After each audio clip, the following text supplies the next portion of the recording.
Hello, favorite cousin, and welcome to the Botanical Biohacking Podcast. Today, I'm going to talk about Stoicism. It's become very popular in the last few years, and yet there's a dimension to it that most people are missing. I've listened to audiobooks about Stoicism, I've listened to the Tim Ferriss podcast regarding Marcus Aurelius and using Stoic techniques, and I've listened to audiobooks by Ryan Holiday. And yet, I could see that something pretty big was missing. Now, when I'm talking about Tim Ferriss or Ryan Holiday, these gentlemen know much better than I how to speak to a particular audience. And in doing so, they take aspects of Marcus Aurelius which appeal to Americans without really challenging the central principles that we've conditioned ourselves to live by. They use snippets of Stoic philosophy in order to make humans into hyper-productive machines, capable of amassing as much wealth and fame as possible while attempting to stave off anxiety and depression. Everybody's goal of who the ultimate person to be at this point in time is like Jeff Bezos or Elon Musk. This is a losing goal because the anxiety and depression themselves come from what Marcus Aurelius would consider to be unnatural driving values. These values drive one toward greater imbalance, with wealth and fame only magnifying the harm both to the person themselves and to others as well.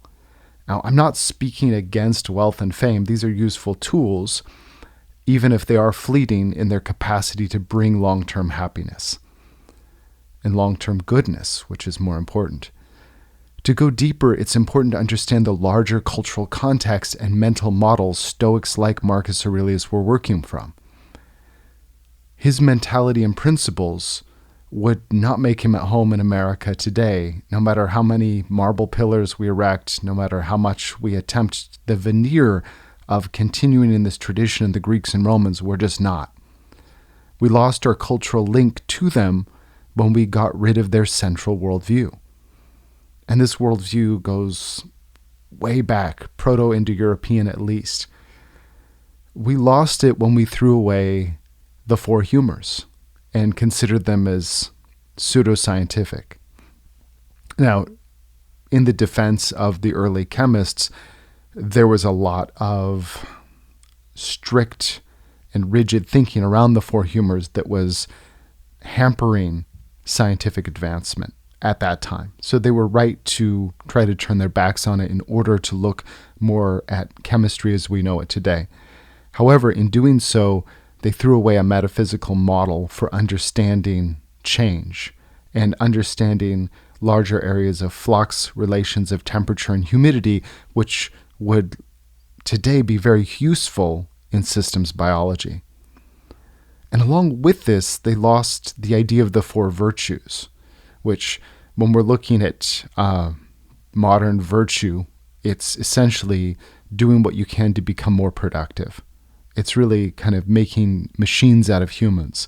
And it's not really holistic or balanced in the way that it was known. So Plato described the four virtues as courage, temperance or moderation, wisdom, and justice. The idea was not that one was supreme over the other, but that one should have a balance of all four. Some may come naturally, while others you may have to work more actively at in order to achieve balance. And that's because, based on this ancient worldview, each person comes with one or more of the humors being more predominant. So courage may come very easy to one person, and yet moderation may be harder for the same person.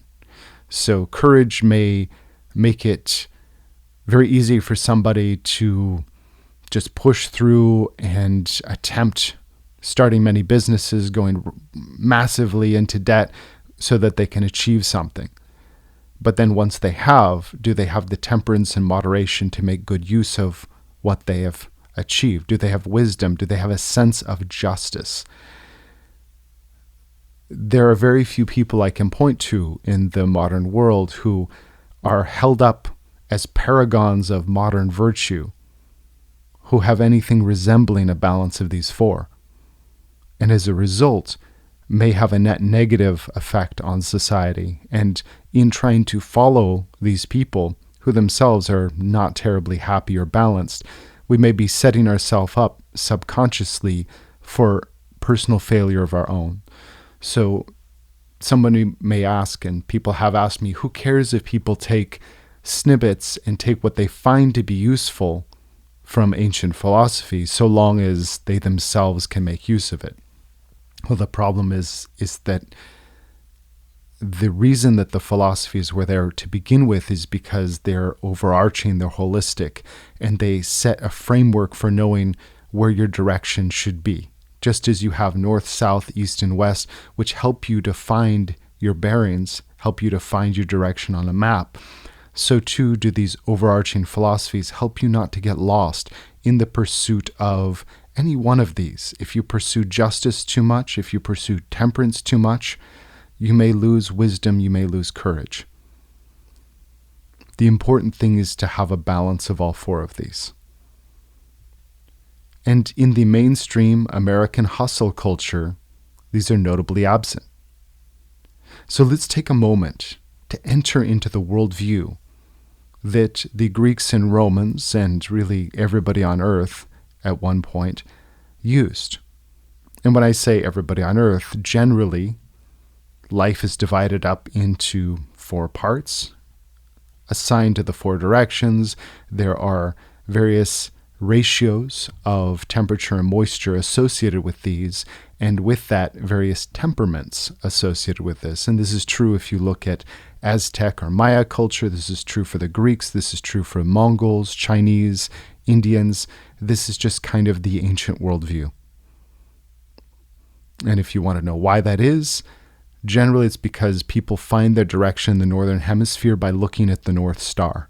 And the North Star is found by way of the Big Dipper, or if you want to call it a bear or a spoon, whatever. Either way, it goes to the four directions during the four seasons. And this is where we get a sense of north, south, west, and east. And with those seasonal changes come changes in people's personality. In winter, people want to hibernate. In summer, they want to go out more. And so these seasons were associated with different mental states as well. Sanguine is air. It is considered hot and moist. This is associated with being sexy and courageous. It's full of heart. In English, we say courageous and encourage. And with this, there's an idea of adding heart or acting in a sanguine fashion. Fire is choleric. It is hot and dry. Short-tempered and ambitious. To say a person has a lot of gall is to say that they have ambition.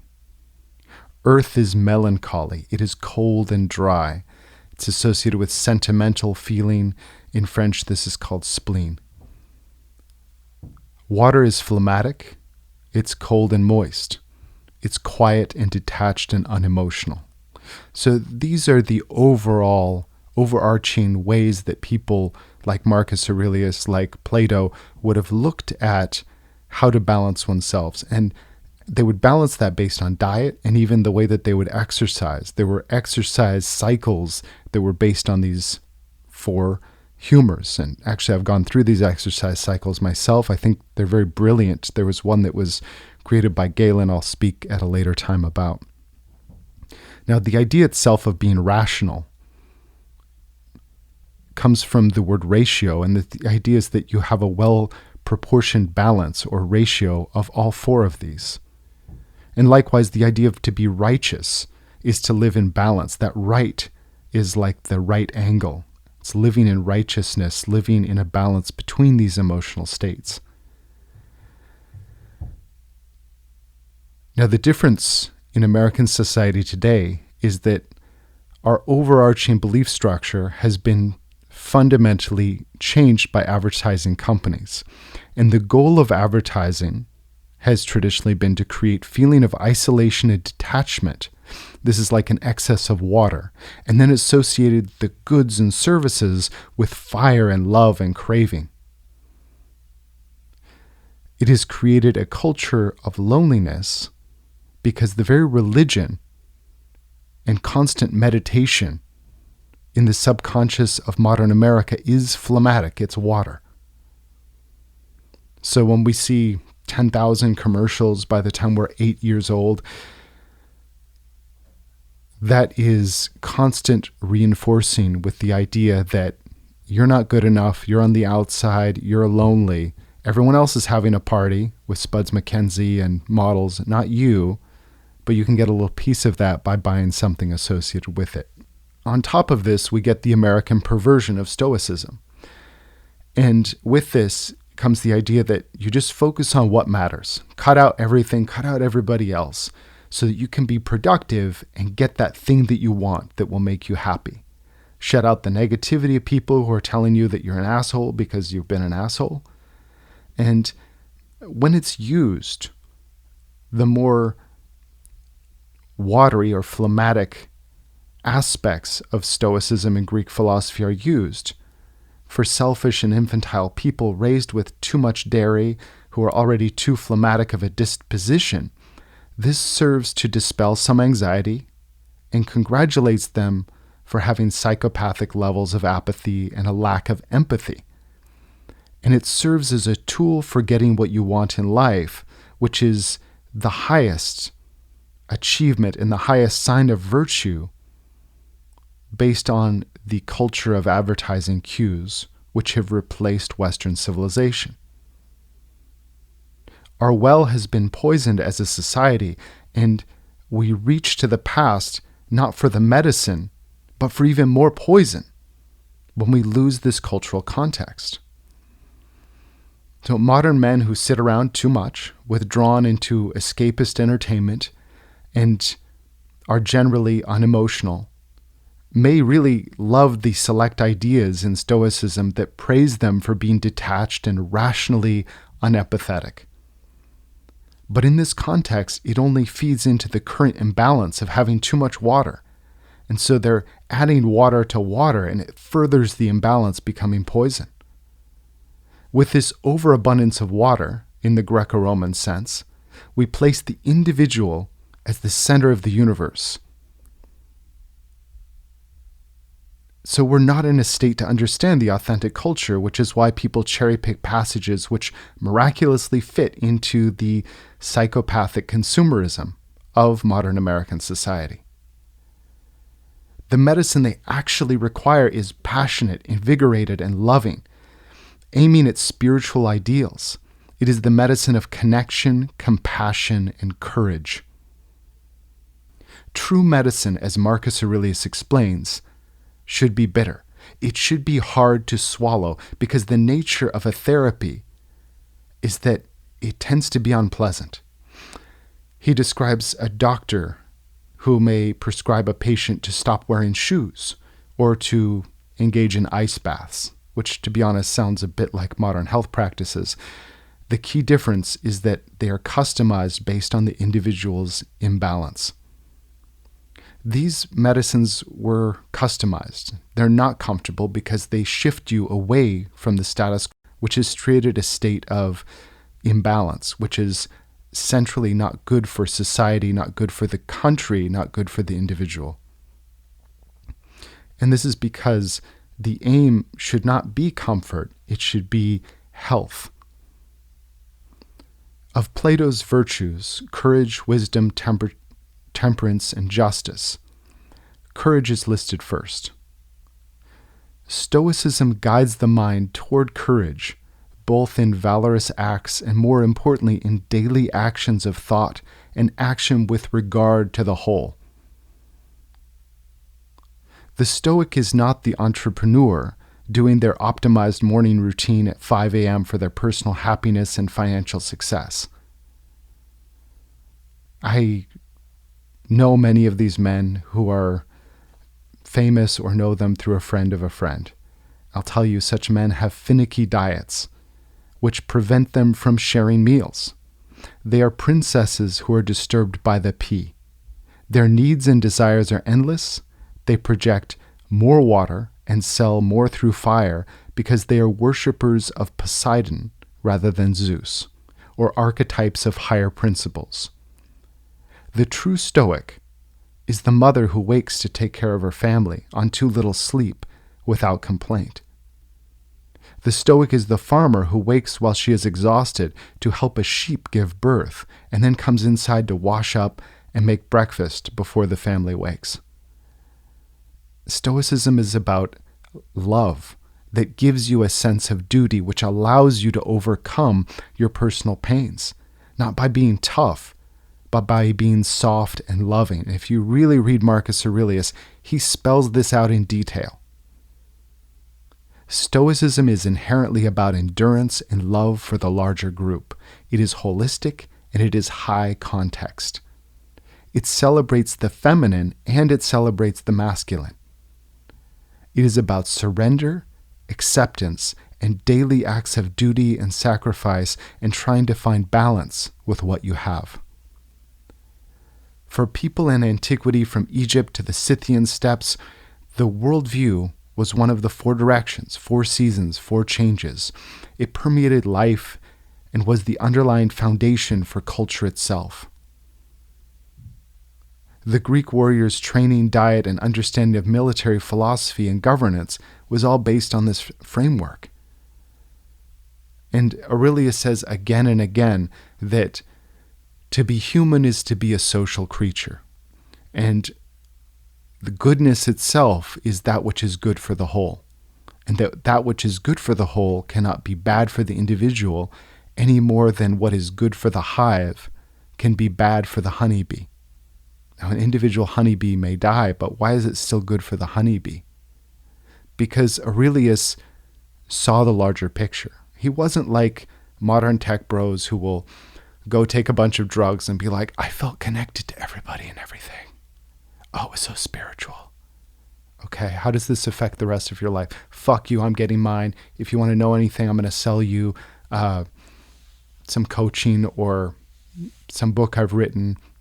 There's nothing about being connected to the whole that then goes into the overarching philosophy of how they approach life.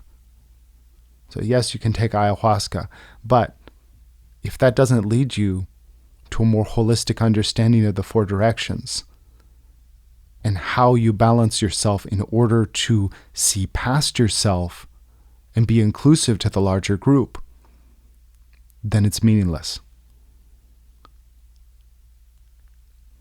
Aurelius speaks often of duty to the whole. He speaks of all of humanity as being one creature, and the various fighting forces within it as natural and good.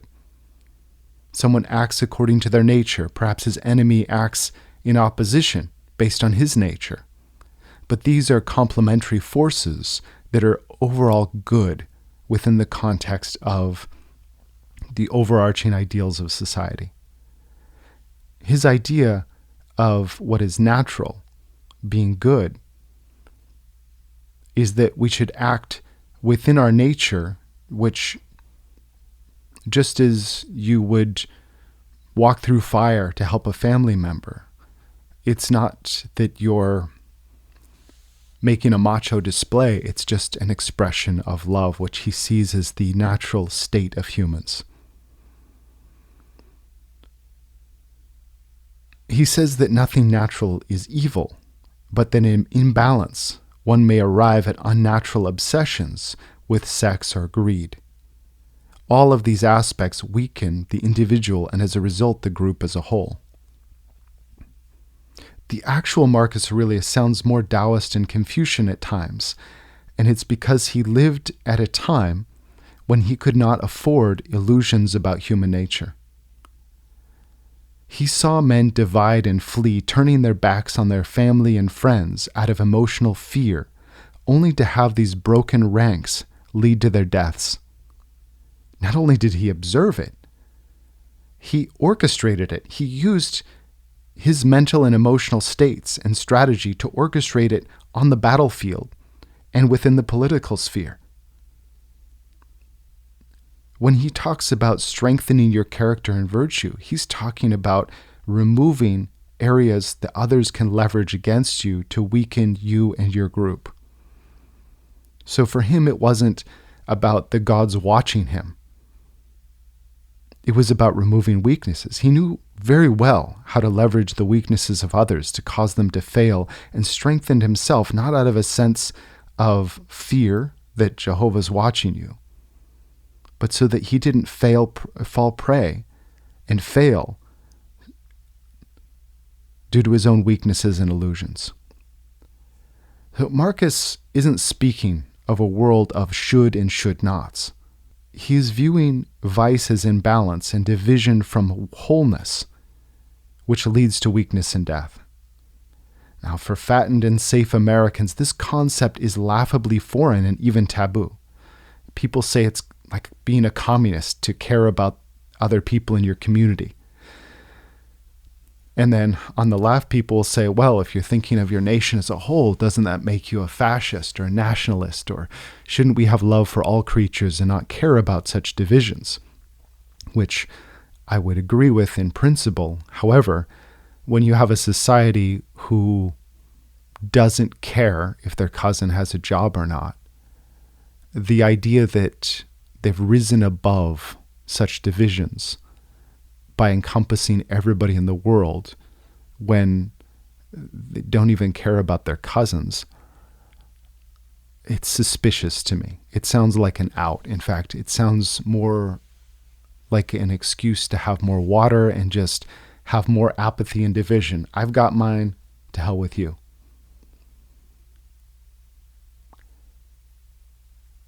And this has to do not only with commercials, but the mythology of America itself. See, the mythology of America is that America became strong through individual effort.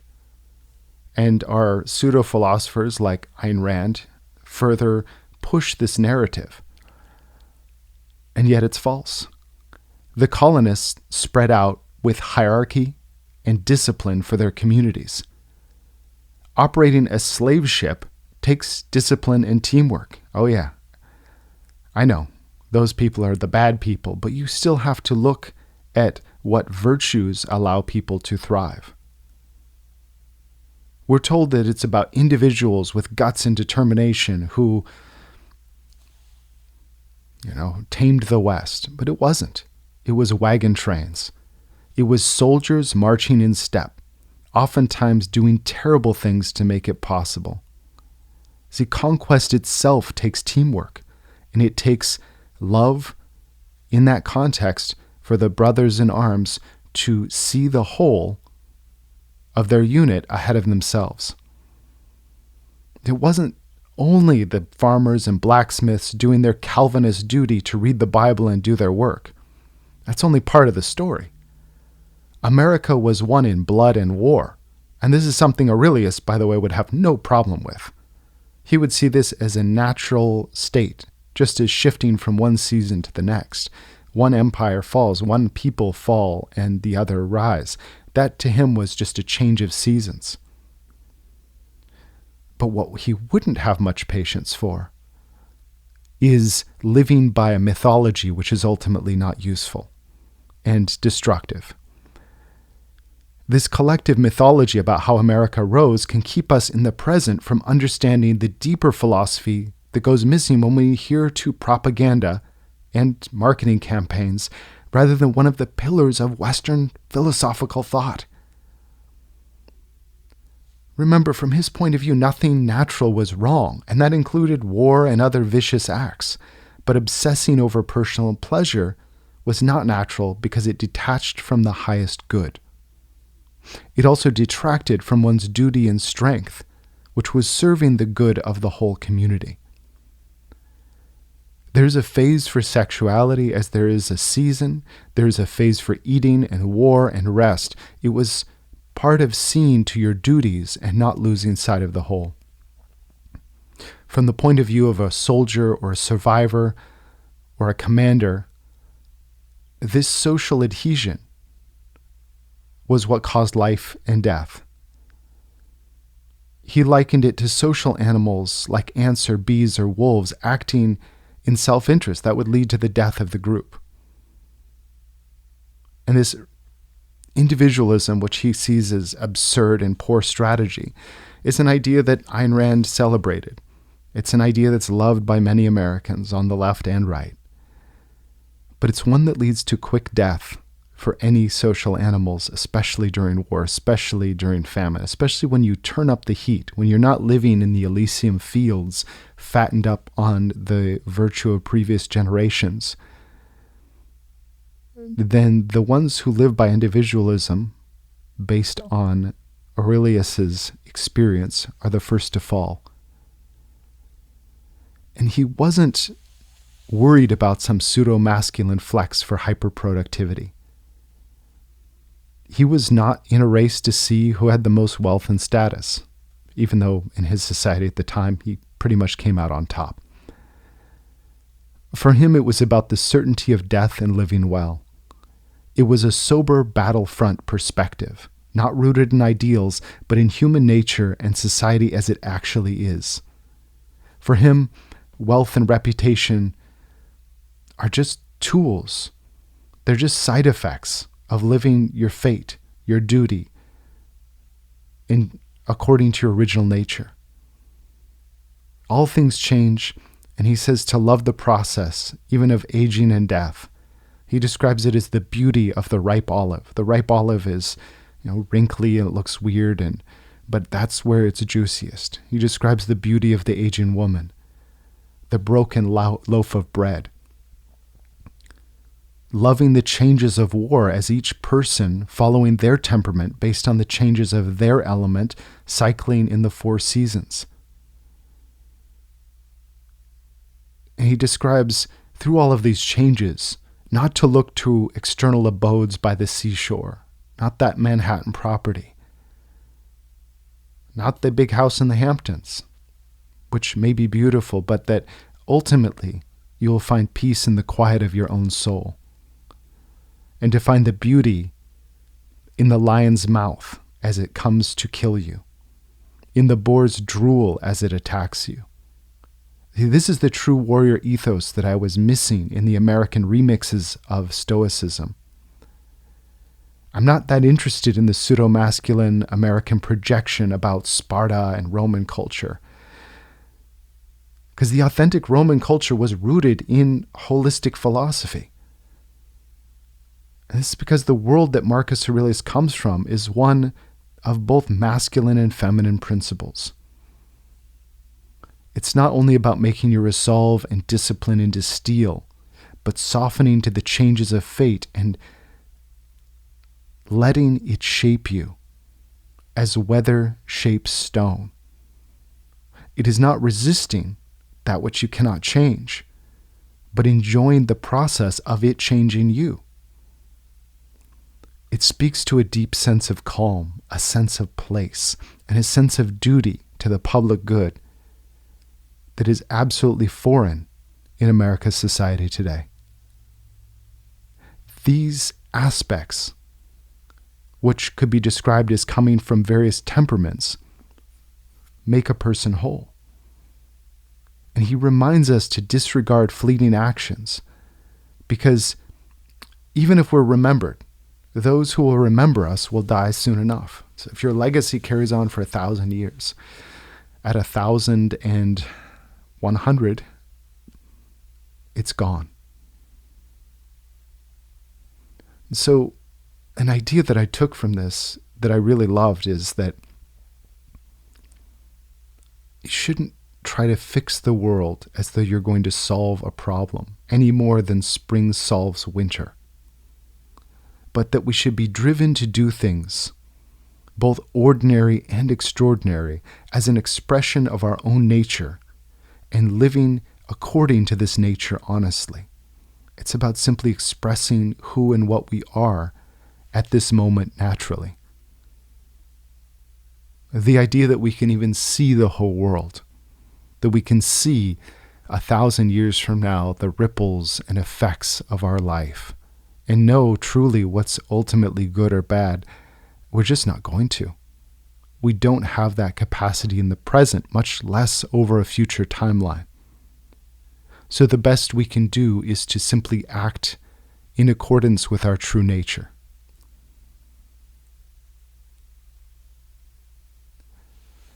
In Book 5, Aurelius says, "In the morning when you feel unwilling to rise, consider that you are rising to the work of a human. Why would you be dissatisfied to do what you were made to do? And then ask yourself, were you made to stay in bedclothes, to stay warm? Were you brought into this world to attain as much pleasure as possible?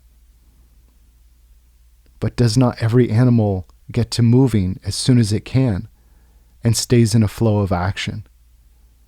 Seeing bees working together, not exhausted, not complaining, just in action, in flow. They're putting together their own tiny corners of the universe based on what is in their nature to do." He describes that rest is also necessary. And yet nature has fixed bounds to eating, drinking, and mating. Whereas humans don't necessarily have these bounds if they can afford them. And in that luxury, there's great potential for self-harm. He describes this self-harm as not truly loving yourself. Otherwise, you would love your own nature and your own will, which drives you to action. Those who love art absolutely exhaust themselves in the pursuit of it. They forget to eat. And so he says you're loving yourself less than an artist who loves his work if you pursue pleasure for its own sake. And he asks, are the actions that concern society as a whole less worthy of your labor than art? And are these concerns vile? Are they common, or are they noble? Are they in your nature to do? So he warns about shutting yourself off from this in order to be in a personal state of tranquility, as also not being in line with nature. Finding a mountain and meditating on it all day is also unnatural. He said to see to labor with a state of inner tranquility. You take that tranquility from the mountain during your meditation time and you apply that to life, not separating yourself from the whole.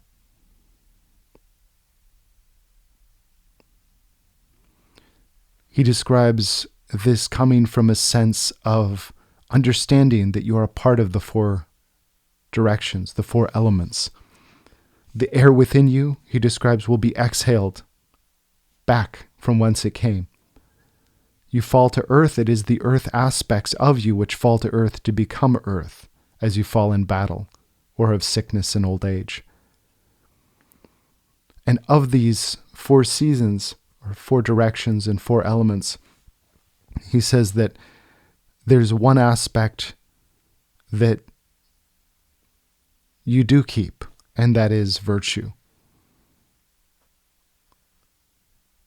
And if you live according to your nature, without moaning and stinginess and flattery, without finding fault and excuses, then you won't be corrupted by anxiety.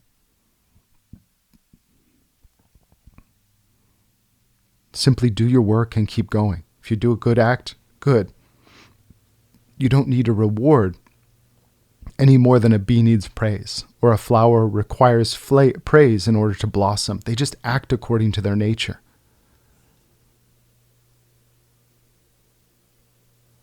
He says it's characteristic of social animals to share, and that organized creatures will have dominion over disorganized, and organized people will have dominion over disorganized people. And so acting in accordance to your nature with regard for the whole is the strongest, it's the biggest power move you can make, is to be kind to people within your group, because it strengthens the group and you will have dominion as a group over those who do not. Now, these are dirty words for modern America. I know we're not supposed to think of power as evil, dominion as evil, and yet I tell you now that the people who control your debt, who control your banks, they're much more organized than you and your circle of friends, which is why they have dominion over you. The people who create the media that seeps in, even if you try to push with both arms to not have it in, it so informs everyone around you that it seeps in as a common sense truth. And the people who are orchestrating that have a greater sense of camaraderie to each other than you have with your circle. And so it remains a truth, whether it's a comfortable truth or not, that the organized have dominion over the disorganized.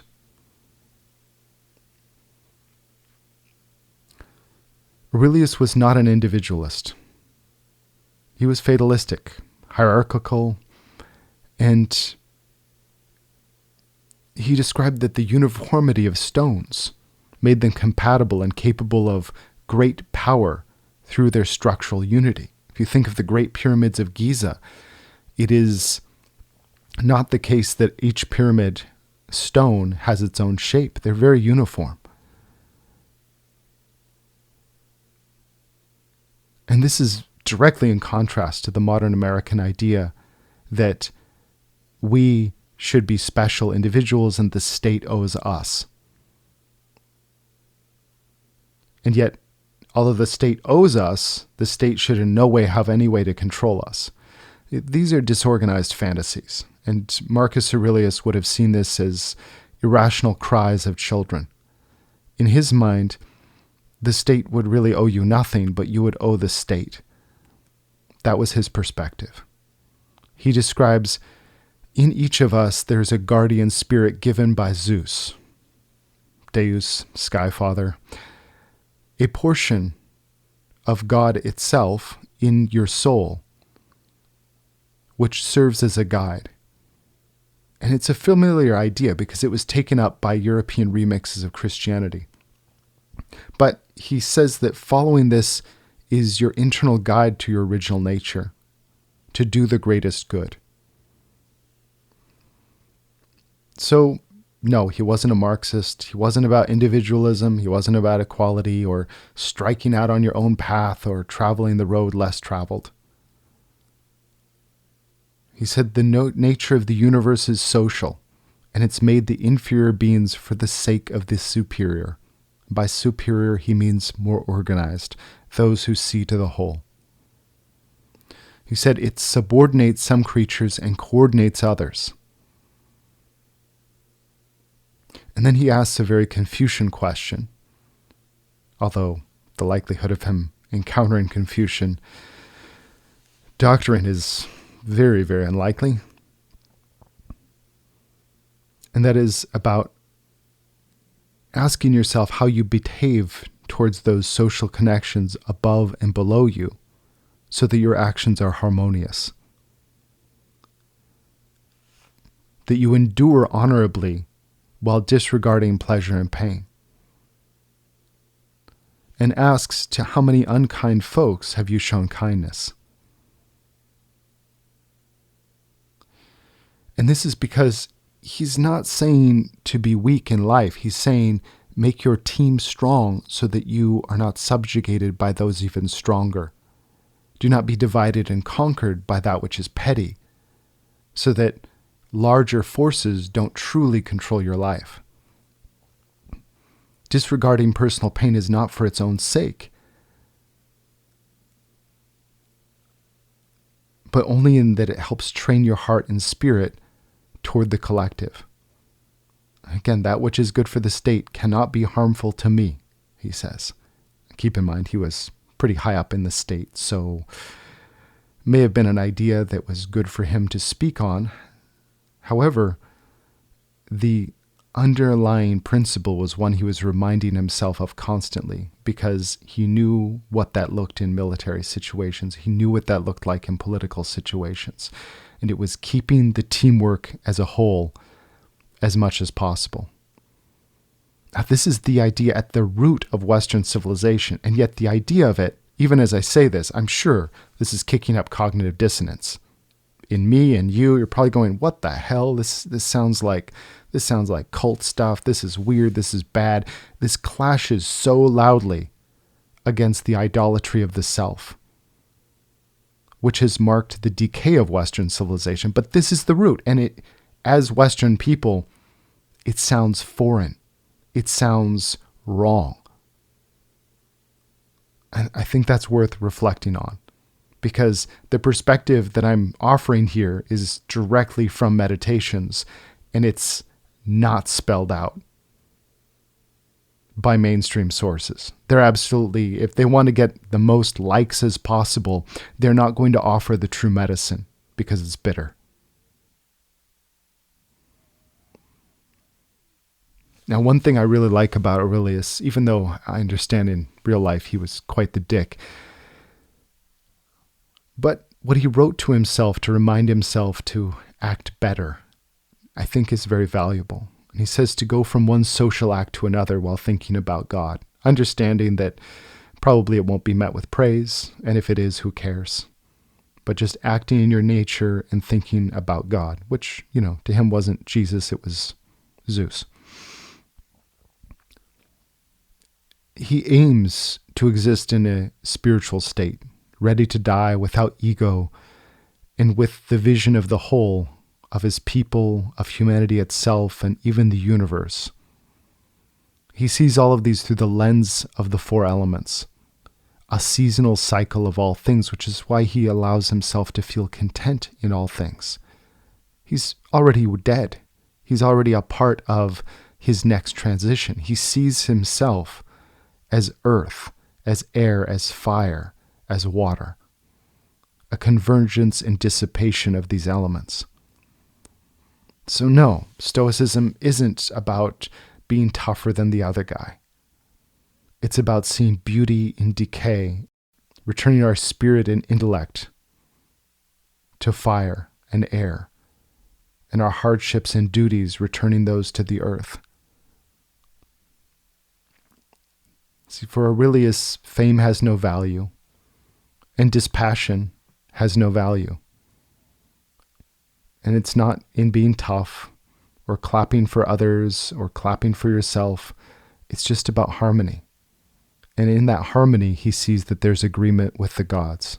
There's finding your place in the center.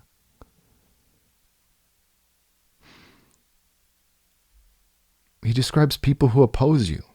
See them as sparring partners, not with animosity, but to prepare against them the way wrestlers do. You're looking forward to the match even though they may do you harm. Do your duty, do your work, then regard the rest as unreasonable. So this is a very unconventional view of Stoicism and Marcus Aurelius. And I know it's going to rub some people the wrong way, but before I sent this out, before I recorded this, I checked it with a good friend of mine, Sarah, who studied antiquities at Oxford in the UK.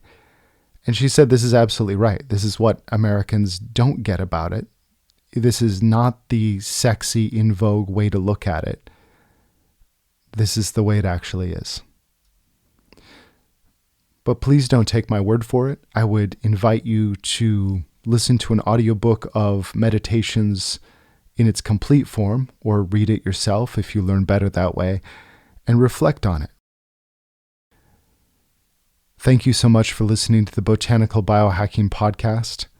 I'm your host, Dr. Andrew Miles.